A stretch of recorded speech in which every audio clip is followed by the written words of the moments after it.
Tu crois contrôler ton esprit? Tu crois que tes pensées t'appartiennent? Détrompe-toi. Chaque jour, ton esprit est violé, envahi, colonisé par des influences que tu ne soupçonnes même pas. Les médias façonnent tes peurs. Les foules injectent leurs désirs dans tes veines. Tes proches projettent leurs insécurités en toi. Et toi, pauvre naïf, tu crois penser par toi-même.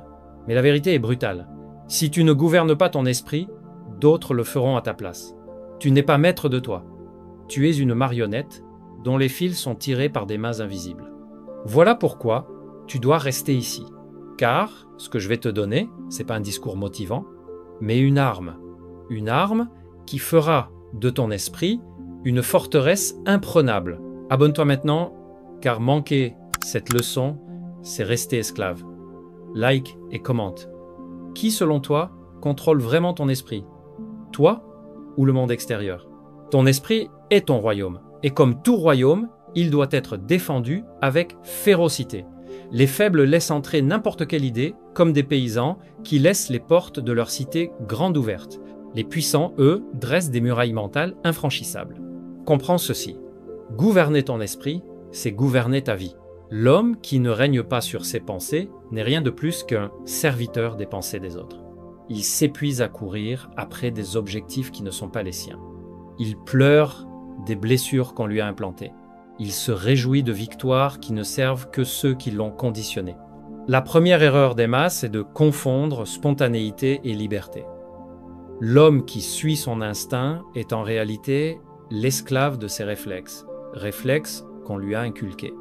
Il réagit, mais il ne choisit pas. Il subit ses désirs, ses peurs, ses colères, croyant vivre intensément, alors qu'il ne fait qu'exécuter un programme qui n'est pas le sien.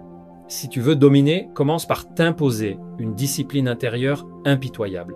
Scrute tes pensées, débusque celles qui ne t'appartiennent pas, refuse les influences toxiques, écrase les réflexes faibles, construis un esprit souverain. Car retiens cette vérité. Celui qui ne règne pas sur son esprit sera toujours l'esclave de celui qui le fait.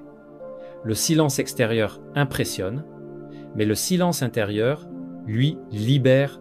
La plupart des hommes vivent prisonniers d'un vacarme mental incessant. Inquiétude, souvenirs, fantasmes, distractions.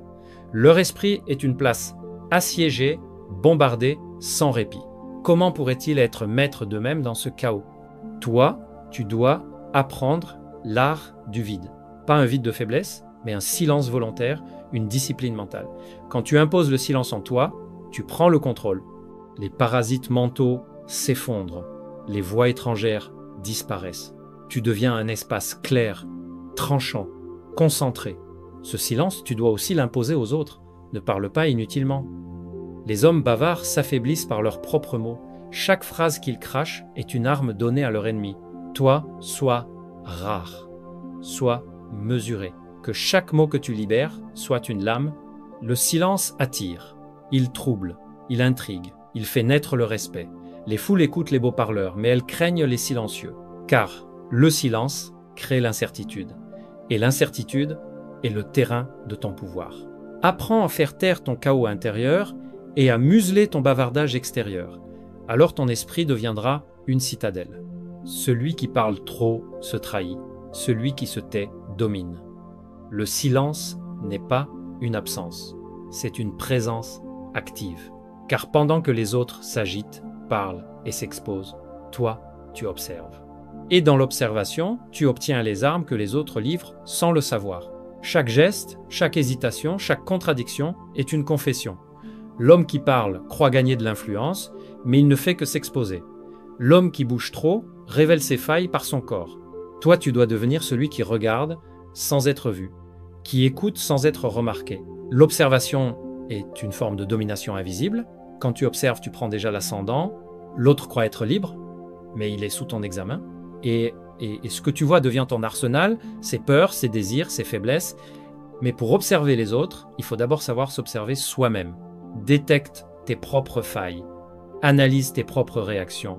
Si tu te comprends mieux que tes ennemis, personne ne pourra t'atteindre.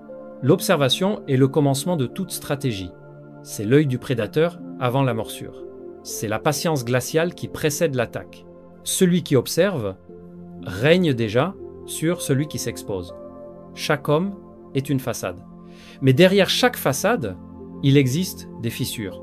Ces fissures sont les contradictions entre ce qu'il dit et ce qu'il fait, entre ce qu'il veut montrer et ce qu'il est réellement. Et crois-moi, personne n'y échappe. Un homme peut proclamer sa force, mais son ton trahit l'hésitation.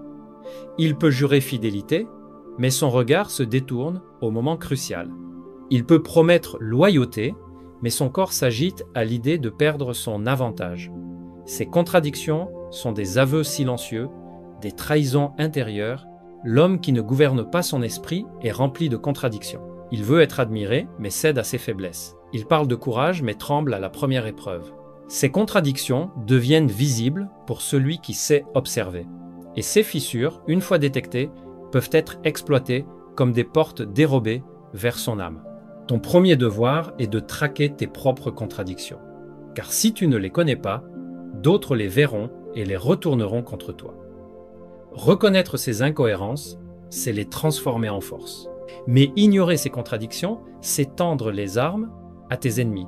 Tu dois aussi développer l'œil qui lit celles des autres, car les contradictions sont la carte secrète de leur faiblesse. En les observant, tu comprends ce qu'ils veulent cacher, tu sais où appuyer pour les déstabiliser, tu découvres leur véritable nature derrière les masques. N'oublie jamais, l'homme qui dit une chose et en fait une autre se détruit lui-même. Toi, tu ne dois pas te contenter de le voir, tu dois l'utiliser. Les contradictions sont les fissures par lesquelles tu peux faire s'écrouler n'importe quelle forteresse humaine. Les mots séduisent, mais le regard asservit. L'œil est plus puissant qu'une longue tirade, car il ne ment pas. Le corps peut feindre, la bouche peut tromper, mais les yeux, eux, trahissent toujours la vérité intérieure. Celui qui gouverne son esprit maîtrise son regard comme une arme. Il ne fuit jamais, il fixe, mais sans agressivité inutile. Il observe, mais sans se dévoiler. Il impose sa présence simplement en soutenant un regard plus longtemps que l'autre ne peut le supporter. Le regard est une domination silencieuse. L'homme faible cligne, détourne, baisse les yeux, il cherche à plaire, à se soumettre. L'homme puissant, lui, reste impassible. Son regard devient un sceptre invisible. Ceux qui le croisent ressentent son autorité avant même qu'il parle. Mais il ne s'agit pas seulement de tenir ton regard. Tu dois aussi apprendre à lire celui des autres. Les pupilles qui se dilatent trahissent le désir ou la peur. Les clignements nerveux signalent la tension. Les yeux qui fuient dévoilent la honte ou la faiblesse. Un regard est un langage, et celui qui sait le lire possède une carte secrète de l'âme humaine. Gouverner ton esprit, c'est ne jamais laisser tes yeux te trahir et toujours décoder ceux des autres. Ton regard doit être un jugement silencieux. Quiconque s'y plonge doit sentir le poids de ta domination. Ne crois pas que le pouvoir appartient à ceux qui parlent le plus fort. Le véritable pouvoir appartient à ceux qui observent sans être remarqués. L'observation est un art, un outil, une arme. C'est elle qui permet de prévoir, d'anticiper, de manipuler. L'homme faible cherche à se montrer, à s'exprimer, à occuper la scène. Mais à force de s'exposer, il se trahit. L'homme fort, lui, reste dans l'ombre. Il regarde, il écoute, il analyse, et dans ce silence, il accumule des armes invisibles. Observer, ce n'est pas seulement voir, c'est comprendre. Un geste répétitif trahit une peur. Une parole insistante cache une insécurité. Un sourire figé révèle une tension. Le monde parle sans cesse, même quand il se tait, mais seuls les observateurs savent lire ce langage secret. L'observation est déjà une forme de domination, car celui qui observe possède une information que l'autre ignore. Et l'information, c'est le pouvoir. Avec elle, tu n'as pas besoin de forcer. Tu manipules, tu diriges, tu imposes. Souviens-toi, les prédateurs ne se précipitent jamais. Ils attendent, tapis dans l'ombre, jusqu'au moment où leur proie se découvre. Et quand ils frappent, c'est toujours fatal.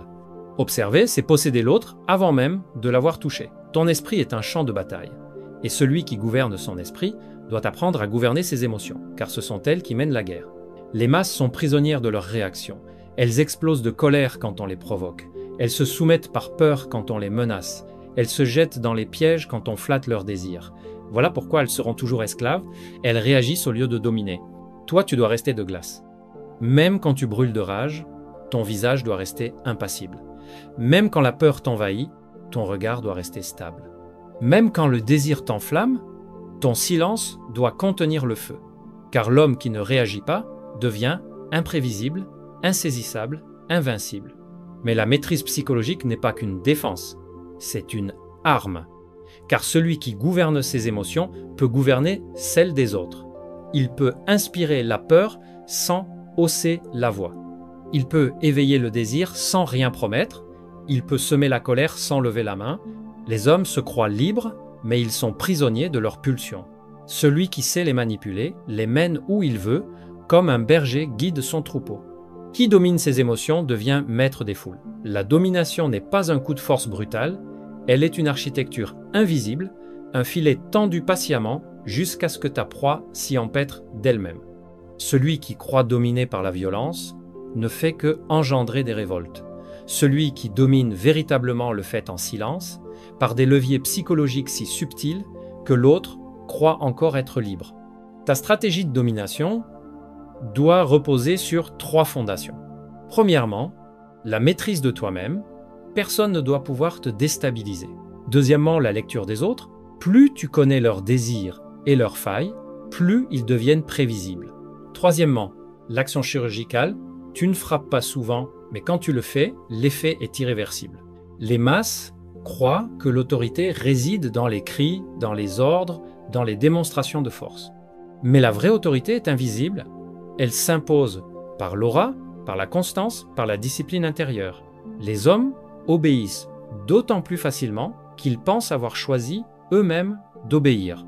Voilà l'essence de la domination, orienter les décisions des autres tout en leur laissant l'illusion de la liberté. Ta stratégie ne doit jamais être grossière.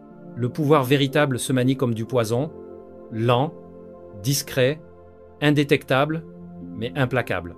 Un mot placé au bon moment, un silence qui fait naître l'incertitude, une action subtile qui détourne le cours des événements, voilà la véritable conquête. La domination la plus absolue est celle qui s'exerce sans que l'autre sache qu'il est dominé. Chaque être humain est un tissu de failles. Certains ont peur de la solitude, d'autres ont un besoin maladif de reconnaissance. Beaucoup tremblent à l'idée de perdre ce qu'ils possèdent. Ces faiblesses sont universelles et si tu les ignores, tu seras manipulé. Mais si tu les maîtrises, tu deviendras celui qui tire les fils. La manipulation n'est pas une insulte, c'est une science. Les masses l'associent au mensonge. En réalité, manipuler, c'est appuyer sur les leviers déjà présents chez l'autre. Si un homme est avide, flatte sa cupidité. S'il est vaniteux, caresse son ego. S'il est craintif, amplifie son angoisse pour qu'il se réfugie dans ta protection. Mais pour gouverner ton esprit, tu dois d'abord refuser d'être manipulé toi-même. Identifie tes propres failles. Où est ta peur? Quel est ton désir secret? Quelle est ton dépendance? Car ce que tu n'as pas reconnu en toi sera utilisé contre toi. Un stratège invincible est un stratège qui a cartographié ses propres vulnérabilités et les a transformées en murailles. Ensuite, retourne ce savoir contre les autres. Ne cherche pas à convaincre par la logique. Les émotions gouvernent les hommes bien plus sûrement que la raison. Quand tu sais activer une peur ou un désir, tu tiens ton interlocuteur comme une marionnette dont tu tiens les fils. Les faiblesses des autres sont les chaînes avec lesquelles tu dois les lier. Au sommet de l'art de gouverner ton esprit se trouve l'anticipation. Car l'homme moyen ne vit que dans la réaction. Il s'indigne après la trahison, il s'effondre après la défaite, il pleure après la perte. Toi, tu dois être en avance. Tu dois voir ce que les autres ne voient pas encore. L'anticipation naît de 2 choses. La maîtrise intérieure et l'observation patiente. Celui qui gouverne son esprit n'est pas aveuglé par ses émotions. Il garde un recul glacé qui lui permet de voir les conséquences là où les autres ne voient que l'instant. Pendant que tes ennemis se noient dans le présent, toi tu traces déjà tes mouvements dans l'avenir. Anticiper, c'est tendre des pièges invisibles, c'est laisser l'autre agir en croyant être libre, alors que tu as déjà prévu sa chute, c'est orienter une situation de sorte que, quelle que soit l'issue, tu en ressortes gagnant.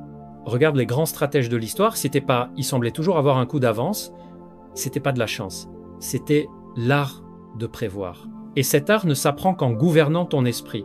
Seul un esprit discipliné peut calculer à froid. L'homme qui prévoit ne subit pas l'histoire, il la façonne. Retiens cette vérité. Si tu ne gouvernes pas ton esprit, quelqu'un d'autre le fera à ta place. Les foules, les médias, tes ennemis, même tes proches, tous veulent pénétrer dans ton royaume intérieur pour y planter leur bannière. Ton esprit est ton premier trône. Si tu l'abandonnes, tu n'auras jamais aucun pouvoir véritable. Tu seras condamné à vivre selon les désirs des autres, à courir après des victoires qui ne sont pas les tiennes, à souffrir de défaites qui ne t'appartiennent même pas. Mais si tu gouvernes ton esprit, alors tu deviens souverain. Tu imposes ta volonté. Tu transformes tes émotions en armes. Tu observes les autres comme des pions et tu les déplaces à ta guise. Tu deviens l'auteur de ton destin, non son spectateur. Voilà la vérité brutale. Le monde appartient toujours à ceux qui règnent d'abord sur eux-mêmes. Gouverne ton esprit et tout le reste suivra. Laisse-le à découvert et tu seras condamné à servir. Tu peux être roi de ton esprit ou esclave des autres. Le choix est entre tes mains, mais sache-le, celui qui ne choisit pas a déjà perdu.